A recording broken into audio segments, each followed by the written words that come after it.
एक दिनको कुरा हो, सानो गाउँमा छबेली नामकी एक चञ्चली केटी बस्थी। उनीकै चतुर थिई, तर कहिलेकाहीँ आफ्नै चालाकीमा अल्झिन्थी। एक दिउँसो छबेली बारीमा खेल्दै थिई। खेल्दा खेल्दै उसले एउटा बाँदर देखी। त्यो बाँदर उफ्रँदै बोटको हाँगामा खेलिरहेको थियो। छबेलीले बाँदरलाई बोलाए, हेर बाँदर, म तिमीभन्दा बढी चलाक छु। बाँदरले उसलाई हेरी र मुस्कुराउँदै भन्यो, चलाक छौ भने एक खेल खेलौ, जो जित्छ ऊ राजा। छबेलीले तुरुन्तै मानी। बाँदरले प्रस्ताव राख्यो, हामी एउटै बोटको पात काटौँ।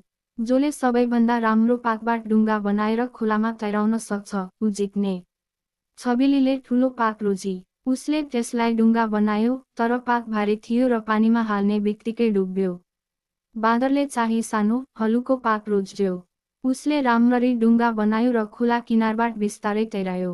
डुङ्गा बिस्तारै बग्यो र खोला पार गर्यो।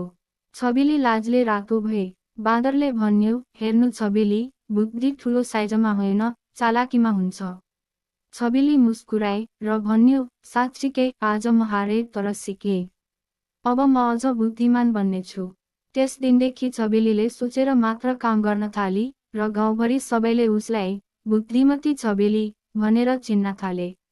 यस कथाको मूल शिक्षा के हो भने, ठुलो कुरा गर्नभन्दा पहिला सोच्नुपर्छ, बुद्धिले नै जित हुन्छ।